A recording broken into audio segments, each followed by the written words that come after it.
por los criterios, por la conducta que está detrás. Es un preescolar que tiene caries de larga data que progresan hasta desarrollar una celulitis facial en casa, después de múltiples intentos de atención. Se hospitaliza, se trata médicamente y se soluciona, se controla la infección, pero se da de alta sin corregir el problema original y, como suele ocurrir, dejándole a los padres la tarea de ver cómo lo hacen, ¿no? Con la parte odontológica. Entonces, ahí engancha con nuestro centro y con nuestra atención. Ese es el paciente, 4 años y 4 meses, harto tiempo de caries sintomáticas, varios intentos de atención, él tiene miedo, los dentistas no quieren dañarlo. El 30 de abril, aumento de volumen facial izquierdo, aquí vemos los residuos, ¿no? Inicialmente enrojecimiento, sensibilidad, fiebre, ¿no? Se hospitaliza en un hospital de nuestra ciudad, ¿no? Con un diagnóstico correcto, celulitis facial odontogénica, para tratamiento con antibióticos endovenosos. La respuesta es buena y se da de alta después de 5 días con indicación de solucionar su problema odontológico y llega a nuestro centro de la mano del doctor Alejandro Hermosilla. Alejandro, me gustaría que nos cuentes un poquito cómo llegó, cómo fue esta historia. Hola, buenas noches a todos. A ver, este pacientito eh, llegó, viene un poco más atrás la historia, hace 2 años. El 29 de junio del 2021 me fue a ver a la consulta, cuando tenía 2 años y medio más o menos. Le hicimos su evaluación, efectivamente tenía un gran daño bucal, pero en ese momento no habían grandes caries, pero no habían abscesos todavía, no ningún proceso infeccioso grande. ¿Ah? Y efectivamente ya a esa edad nosotros éramos los, no sé si cuartos o quintos dentistas que lo veíamos, y le ofrecimos el tratamiento. La mamá dijo, ya, ok, lo voy a ver y todo, y pasaron 2 años y volvió. Cuando volvió, efectivamente, eso fue el 3 de mayo de este año, y ya venía con ese aumento de volumen, con esa historia que nos acabas de contar del aumento de volumen, de la hospitalización, que le dieron de alta, y le dijeron busque atención odontológica para hacer el procedimiento que hay que hacer.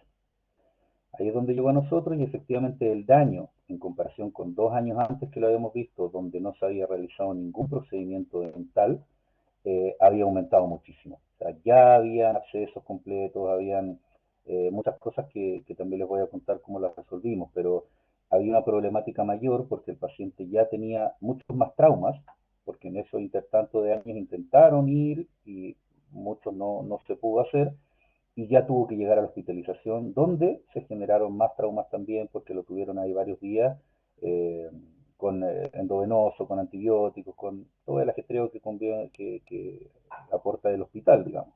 Y después, claramente, lo soltaron a la vida para buscar una respuesta en el servicio privado.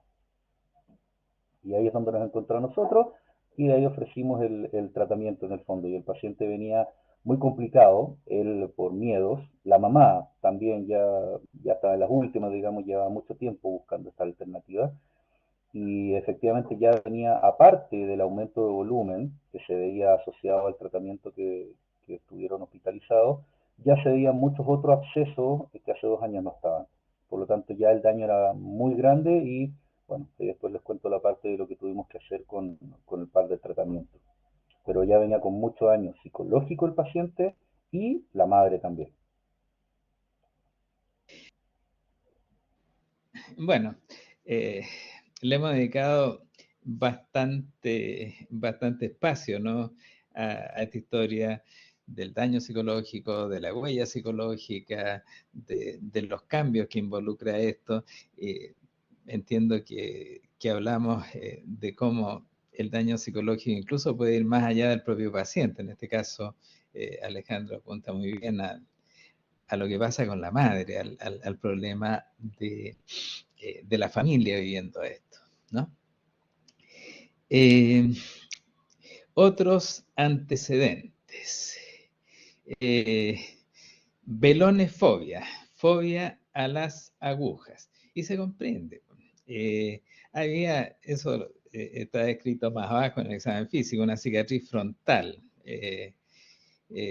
suturada en box, seguramente en unas condiciones medio heroicas, la hospitalización, todo el tema que va creando esta estructura de miedo, que es una barrera con la que chocamos muchas veces. Eh, Historia de rechazo a la atención médica. Hay un posible síndrome de déficit atencional e hiperactividad que no está estudiado, eso no me quedó muy claro. En cuanto a su capacidad de actividad física, ni un problema. No hay alergias, algún, eh, alguna vitamina y zinc será para que no se resfríe, no sé, una indicación pediátrica, más bien para darle cosas, ¿no? Y eso es un poco la historia convencional. Cuando vamos a buscar por sistemas, eh, en la hospitalización se describió un soplo que preocupaba mucho a la madre, ¿no? Pero le dijeron que era inocente.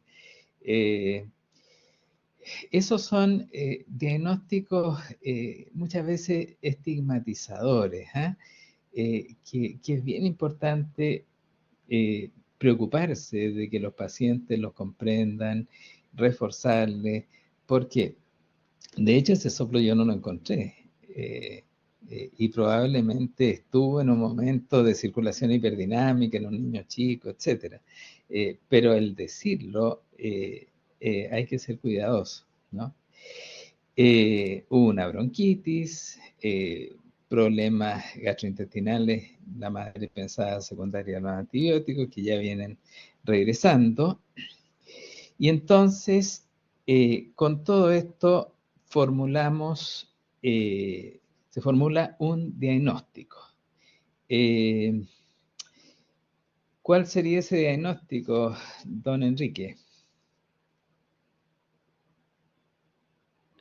Sí, buenas noches.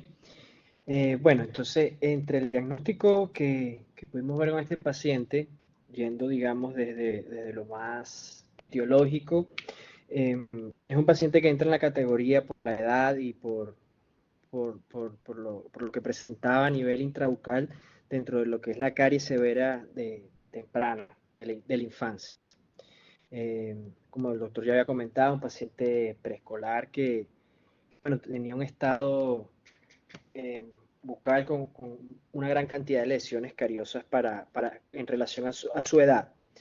Eh, Sumado a eso, desarrolló, como normalmente ocurre en el caso de estas caries sin tratar, un proceso infeccioso que lo llevó a generar un cuadro de celulitis, en este caso hemifacial, obviamente de origen odontogénico, eh, que como podemos ver, ese proceso se encontraba en remisión, ¿ya? Pero es importante acotar que no se trató como tal la causa, ¿okay? El problema dental no se desfocalizó, o sea, no se eliminó el agente causal. Eh, y bueno, sumado a eso tenemos el trastorno de ansiedad, la fobia específica que había desarrollado este paciente, que asumimos, relacionamos con esta historia de traumatismos que había tenido, en el que probablemente tuvo una mala experiencia a la hora de suturarlo. eh, y bueno, lo está manifestando ahora en relación a esto. Y bueno, justamente este posible síndrome de deficiencia atencional con hiperactividad que también el paciente tiene. Eso en relación a los diagnósticos. Perfecto.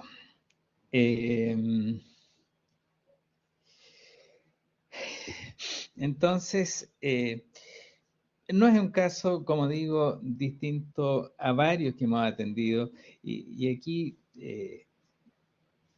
a partir de lo que hay en esta historia, de lo que nos comenta Alejandro, de lo que comenta Enrique, ¿no? Estamos ante una problemática que es propia del medio en que vivimos, ¿no? Un divorcio absoluto entre lo médico y lo odontológico, y dificultades de todo tipo para abordar este tipo de cuadro. O sea, un niño que vive 2 años esto sin poderse resolver es una cuestión de espanto, de espanto. Entonces, con esos datos se generó un plan de manejo. Enrique Lázaro, cuéntanos cuál fue ese plan. Hola, buenas noches.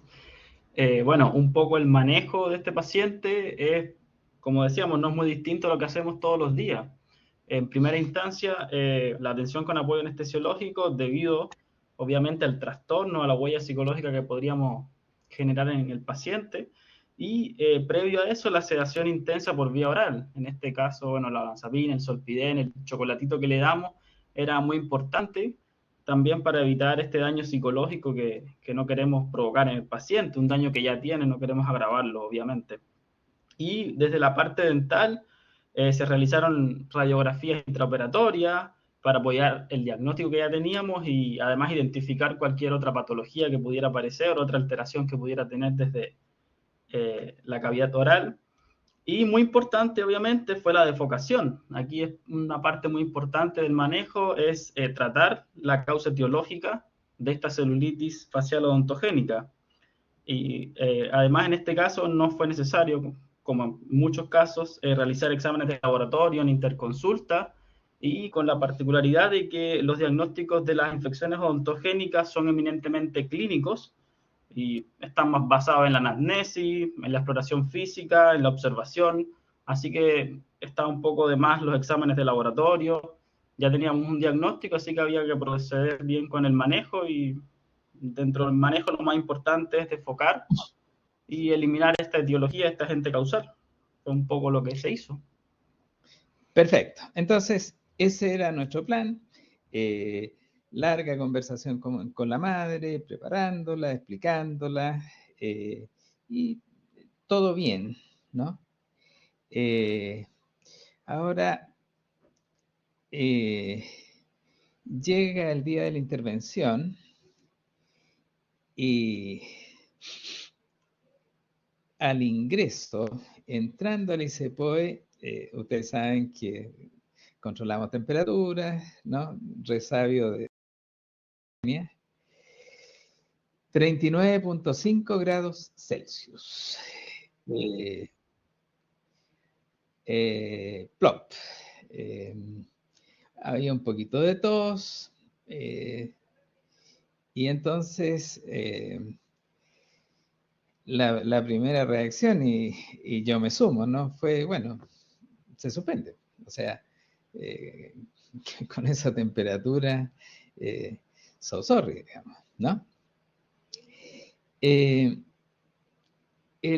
problema de esa conducta, que quizás hubiera sido la más ortodoxa, era que nos convertíamos en otra muralla en la que este chiquitito y su madre iba a rebotar con su problemática. Entonces, examinándolo un poquito más, los pulmones estaban libres, la guatita bien, no daba para pensar en un cuadro médico complejo, ¿no? Porque, o sea, podría haber tenido una apendicitis, por ejemplo, ¿no? Una neumonía. Descartando eso clínicamente, la palabra esa me encanta, ¿no? La clínica, ¿no? Decidimos seguir adelante. Aquí hay otros hechos del examen preinducción. El pulso ese está un poquito aumentado porque es lo primero que controla la máquina cuando lo estamos induciendo, así que está un poquito disparado. Probablemente está en los 120 en el examen previo mío. La presión es esa. La saturación, muy buena, eso nos habla de pulmones bien. Había tos húmeda ocasional. La tos asusta mucho, ¿ya? Porque siempre se piensa en daño pulmonar, ¿eh? Bronquitis, neumonía, cosas de esas, asma. En nuestro medio y en nuestra casuística, la mayoría de los casos de esta tos se asocian a irritación por descarga posterior asociada a rinitis. Y el criterio que usamos ahí es que si los pulmones están libres y no hay compromiso sistémico, seguimos adelante. En este caso había compromiso sistémico y seguimos adelante por las condiciones especiales que les estoy comentando.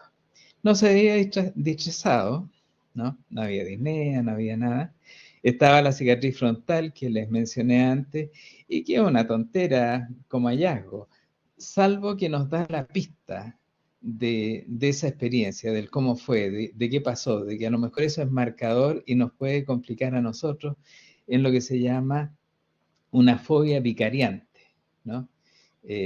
No fue atención dental, pero se extrapola y nos crea miedo igual. Había el aumento de volumen que se veía en la foto inicial. No había una inflamación evidente, ¿no? Pero es un aumento de volumen inflamatorio que está regresando. No había adenopatías cervicales, pulmones libres, ya lo dije. No encontré el soplo que estaba descrito antes, el abdomen, todo bien. Y bueno, la decisión la acabo de decir, ¿no? Decidimos seguir adelante. El problema aparece trivial, ¿no? Es una celulitis facial, uno le da antibióticos, se pasan siempre. Bueno, lo primero que hay que decir es que agradezcámosle a Fleming y a todos los que nos pusieron en esta situación. Este es un paper de los años 30, 1931, en The Lancet, que muestra la cosa en los albores de los antibióticos y la mortalidad era otra, ¿no? Entonces, hemos avanzado mucho, se ha reducido la morbimortalidad, pero estamos al borde de complicaciones extremadamente graves. Esta es una casuística que revisa trombosis del seno cavernoso, secundario a infecciones en el área bucofacial, ¿no? Este trabajo es actual, marzo del 23. Y por un lado nos dice que la causa más común en el desarrollo de estas infecciones son caries no tratadas. Entonces, esto que está tan metido en la población de que las caries son una cuestión cosmética, que a veces molestan, que no es importante, ojo, ojo, ojo. Y nuestra pega es enseñar que no es así.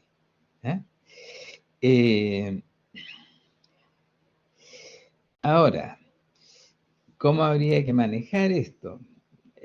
Un montón de trabajo, un montón de algoritmos, los canadienses, los australianos, Estados Unidos, Europa, qué sé yo.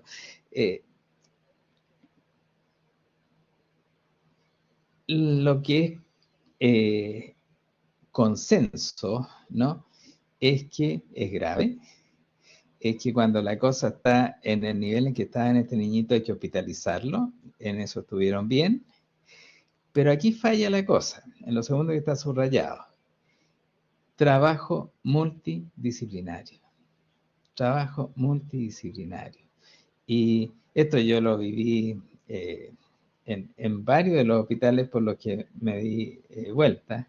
Multidisciplinario para los médicos es juntémonos los médicos. Esta cuestión de que vamos a incorporar a los dentistas y trabajemos juntos, no se considera, ni siquiera se piensa. ¿Eh?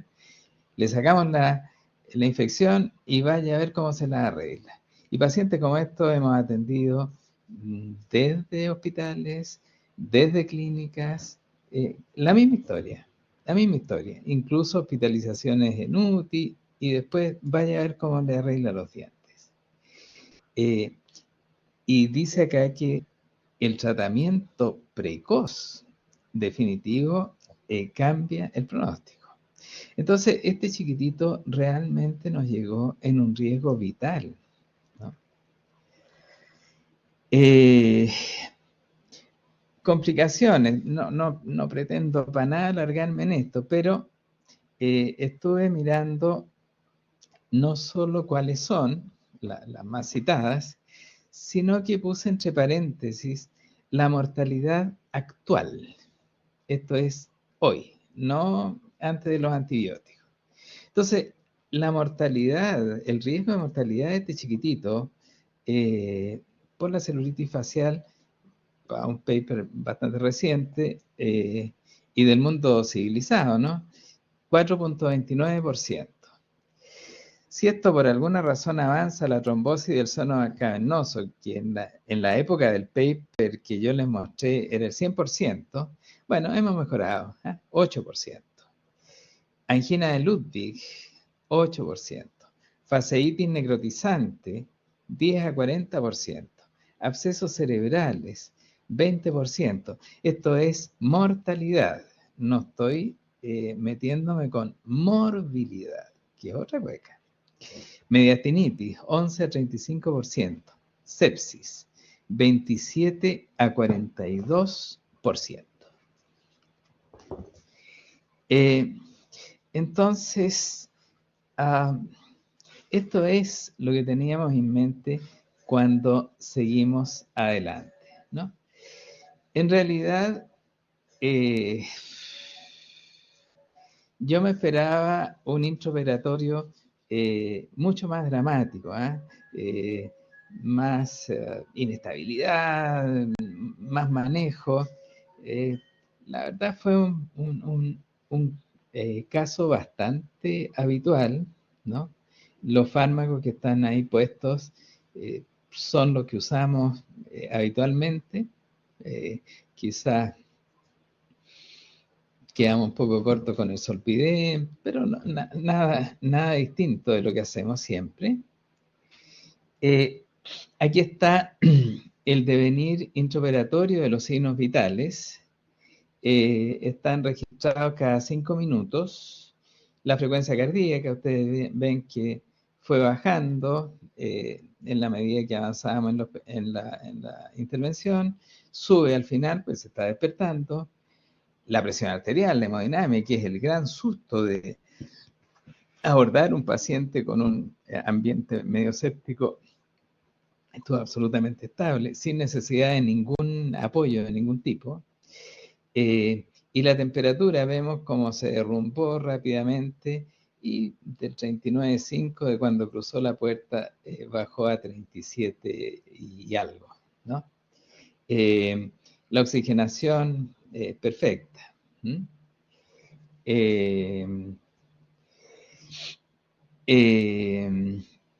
Entonces, el intraoperatorio fue muy amigable, el despertar ni un problema, lo observamos y se fue de alta.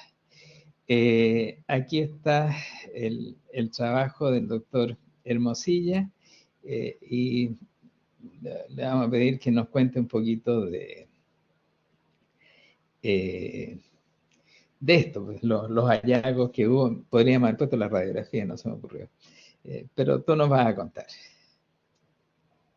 Aquí, bueno, este finalmente es el resultado final, la parte, casi lo bonito que queda, pero en realidad todo el trabajo previo, lo que nos acaba de contar Alberto, es lo importante en el fondo de cómo se manejó el caso, de que en otro lado probablemente le habrían dicho vaya para la casa y vuelva quizás en X tiempo y ahí con toda la complicación que eso genera. Entonces, por suerte, ahí Alberto hizo una muy buena anamnesis completa para poder ver riesgo, evaluar bien y darlo en pro del paciente. Entonces, logramos esto gracias a eso también. Aquí clínicamente nos encontramos ya con un aumento de volumen, tanto en derecha como izquierda en el maxilar superior en relación al diente 6.4 y 5.4.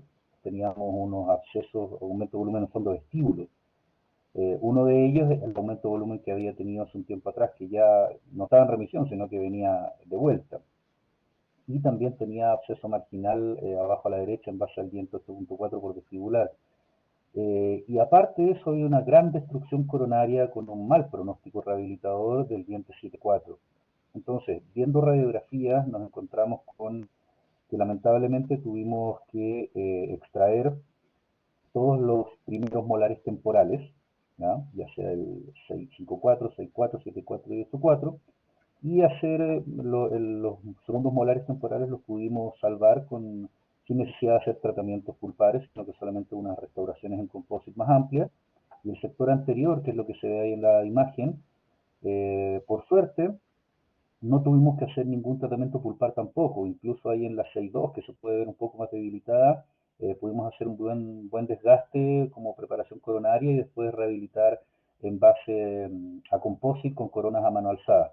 Entonces, finalmente la mamá quedó bastante contenta con el trabajo que se logró y también, sobre todo, más que el trabajo y la foto final, que con la atención que se le pudo entregar y otorgar para que esto se solucionara, como bien se decía hace un rato, hace más de 2 años. Ahora, el día de hoy, yo me toca control la próxima semana con ellos, pero hoy día tuve una conversación telefónica con la mamá para saber cómo habían estado.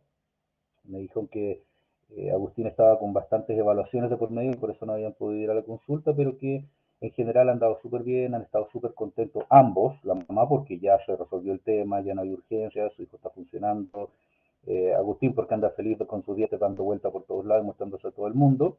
Y hay un detalle que es que todavía en la parte dental, nuestro pequeño no se atreve mucho a ocupar los dientes anteriores, porque como antes no los ocupaba y no podía morder ni por atrás ni por adelante, comía muy poco, entonces le dolía. Mientras que ahora no le duele, pero está empezando a acostumbrarse después de estas ya 2 o 3 semanas que llevamos dando vuelta a comer muy poquitito por adelante.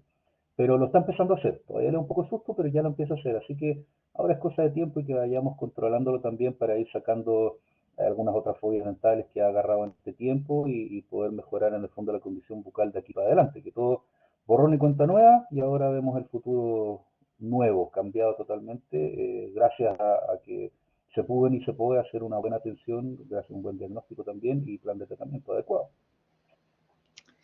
Perfecto. Bueno, esto fue el día posterior a la operación, que normalmente esto lo hace Magdalena, una de nuestras asistentes, pero este contacto lo hice yo personalmente, ¿no? Y no había habido dolor postoperatorio en el área quirúrgica, había estado un poquito con más sueño que el habitual, sin náuseas, la realimentación sin problemas, sin dolor en la garganta, no se acordaba de nada, sin malestar laringio, decaído inicialmente, después se le había pasado, y bueno, la mamá estaba contenta, no hacía sugerencias y estaba afebril.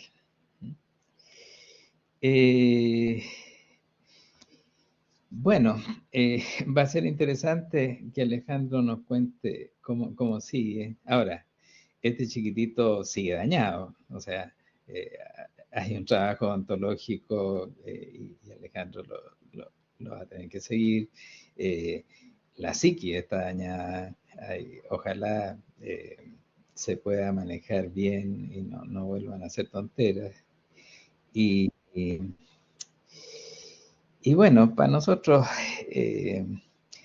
el aprendizaje y la satisfacción de haber podido ayudar a este pacientito en el cual realmente se hizo un manejo integral más allá de la cosa propia de cada quien, ¿no? Este es un trabajo que se logró porque todos estuvimos juntos ahí. Y claro, tenemos nosotros la gran espada de Damocles que somos ambulatorios, que no podemos permitirnos el lujo de que alguien se descompense, de que necesitemos una observación de otro tipo, ¿no? Ahora, imagínense lo que serían esos centros si se manejaran bien, porque en rigor esto no nos corresponde, ¿eh? Lo hacemos por necesidad. Bueno, les agradezco habernos acompañado. No sé si hay algún comentario, alguna pregunta, y trataré de hacer un PDF para repartirles por último las diapositivas para que tengan un recuerdo, se sea hacer cargo Margarita. Hay aquí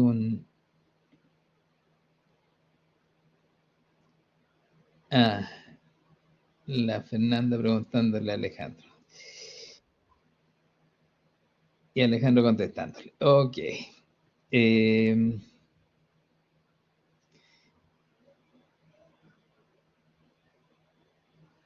Entonces, no, si no hay más comentarios, Ernesto, ¿se vio bien? ¿Todo fluyó mejor?